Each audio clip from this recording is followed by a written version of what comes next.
மனதை தொட்ட கதை. பலமுறை படித்த கதை. ஆனாலும் ஒவ்வொரு முறையும் கண் கலங்கும். படித்தேன், நெகிழ்ந்தேன், பகிர்ந்தேன். பூட்டிய கிரில்லுக்கு அப்பால் ஒரு பெரியவர், கசங்கிய சாதாரண வேட்டி சட்டை, முகத்தில் கருப்பும் வெள்ளையுமாக மண்டிய ரோமக்காடு, நீண்ட பயணத்தால் களைத்த முகம் என கையில் நகைக்கடை விளம்பரத்துடன் இருந்த ரெக்ஷின் பையுடன் நின்றிருந்தார். அவர் கையில் இருந்த சீட்டை பார்த்தார். ஆனந்த், நம்பர் 8, யோகானந்தம் நகர். ஆமாம், இதுதான், நான்தான் ஆனந்த். என்ன வேணும்? அவர் வறண்ட உதடுகளை நாவால் ஈரப்படுத்திக் கொண்டார். நான் உங்கப்பாவோட நண்பன், காரைக்காலிருந்து வர்றேன்.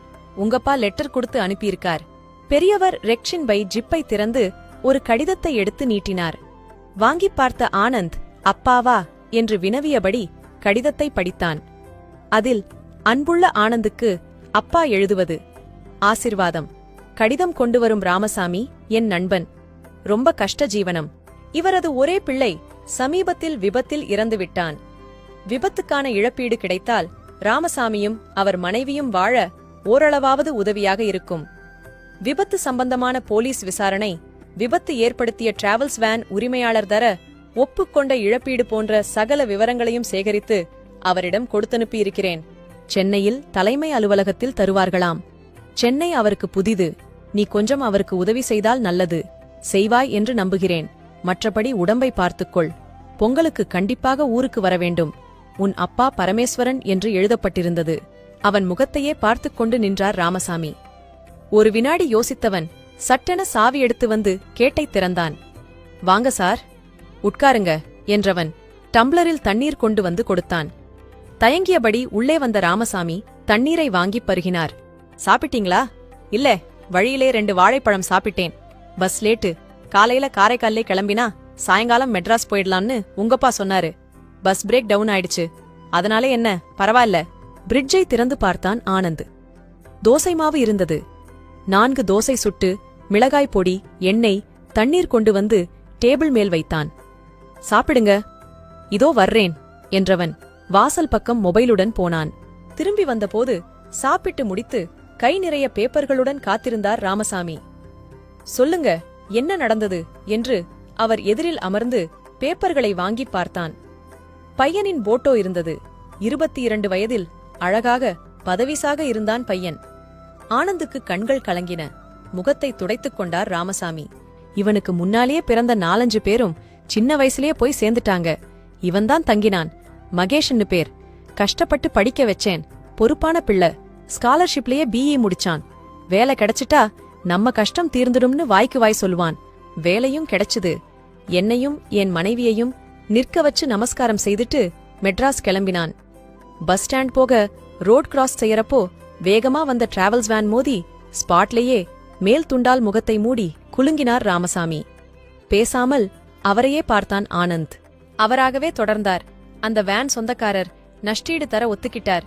முதல்லே அத வாங்கவே மனசு ஒத்துக்கல. பிள்ளைய பறி கொடுத்துட்டு அந்த பணத்திலே சாப்பிடறதான்னு வெறுப்பா இருந்தது.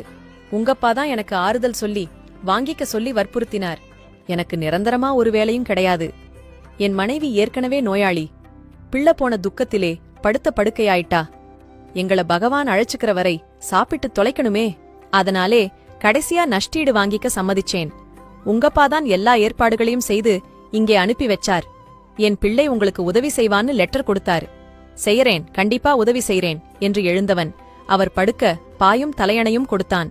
மறுநாள் காலை காஃபி போட்டு அவருக்கு கொடுத்து தானும் குடித்து குளித்து விட்டு வந்தான்.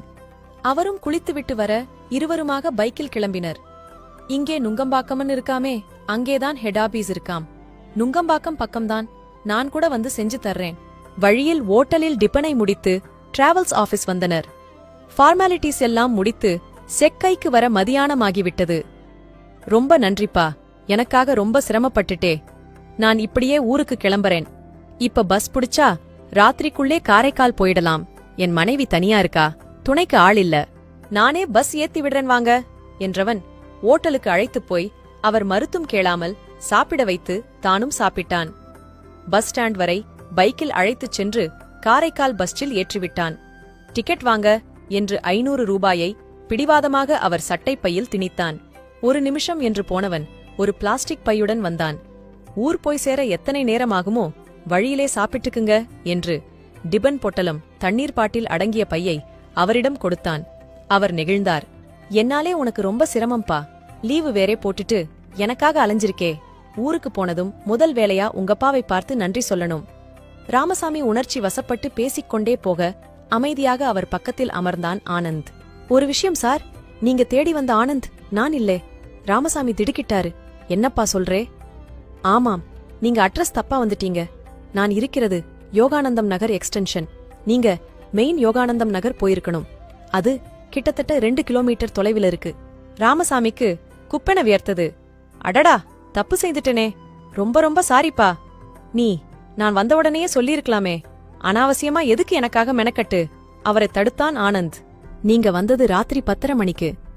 மெட்ராஸ்ல இருக்கிறவங்களுக்கே இங்க அட்ரஸ் தேடி கண்டுபிடிக்கிறது கஷ்டம். நீங்க மெட்ராஸுக்கு புதுசு வேற. அதுலயும் நீங்க வந்த காரியத்தை பத்தி தெரிஞ்சதுலே எனக்கு மனசு சங்கடமா போயிட்டுது. அதான் உங்கள சாப்பிட சொல்லிட்டு லெட்டர்லே இருந்த நம்பருக்கு கால் போட்டு பேசினேன். நீங்க அட்ரஸ் மாதிரி வந்த விஷயம் கேட்டு உங்க நண்பர், அதான் அந்த ஆனந்தோட அப்பா, ரொம்பவே வருத்தப்பட்டாரு. அவர்கிட்டே அவர் பிள்ளையோட நம்பர் கேட்டு வாங்கி பேசிட்டு பொழுது விடிஞ்சதும் ஒரு ஆட்டோவிலே உங்களை அனுப்பி வைக்கலாம்னு இருந்தேன். ஆனா மொபைல் போன்ல பேசினது ஆனந்தோட மனைவி. அவர் ஆபீஸ் விஷயமா டில்லி போயிருக்காராம். வர 1 வாரம் ஆகுமாம். அப்பதான் முடிவு செய்தேன், நேரடியா நானே உங்களுக்கு உதவி செய்திடலான்னு. எந்த ஆனந்துன்னா என்ன சார், நஷ்டீடு உங்களுக்கு கிடைக்க நான் உதவியா இருந்தனேன்னு நிம்மதி என் மனசுலே நிறைஞ்சிருக்கு. அது போதும் சார். டிரைவரும் கண்டக்டரும் பஸ்ஸில் ஏற எழுந்தான் ஆனந்த். அவன் கைகளைப் பற்றி கண்ணில் ஒற்றிக்கொண்டார் ராமசாமி. அவன் உள்ளங்கை ராமசாமியின் கண்ணீரால் நனைந்தது. நல்லா இருப்பா, நல்லாரு. வேறென்ன சொல்றது? 15 வருடங்களுக்கு முன் செத்துப்போன தன் அப்பாவை நினைத்துக் கொண்டான். அப்பா, நீங்க இப்ப உயிரோடு இருந்து இது மாதிரி லெட்டர் கொடுத்தனுப்பி இருந்தாலும் கண்டிப்பா உதவி செஞ்சிருப்பேன். என் வளர்ச்சிய பார்க்காமலே போயிட்டீங்களே. யாரோ ஒருத்தருக்கு பிள்ளையா இருந்து அவர் நண்பருக்கு உதவி செய்திருக்கேன் அப்பா. உங்களுக்கு திருப்திதானே? கனத்த மனதுடன் பஸ் விட்டு இறங்கினான் ஆனந்த். பலமுறை படித்த கதை, ஆனாலும் ஒவ்வொரு முறையும் கண்கலங்கும். படித்தேன், நெகிழ்ந்தேன், பகிர்ந்தேன்.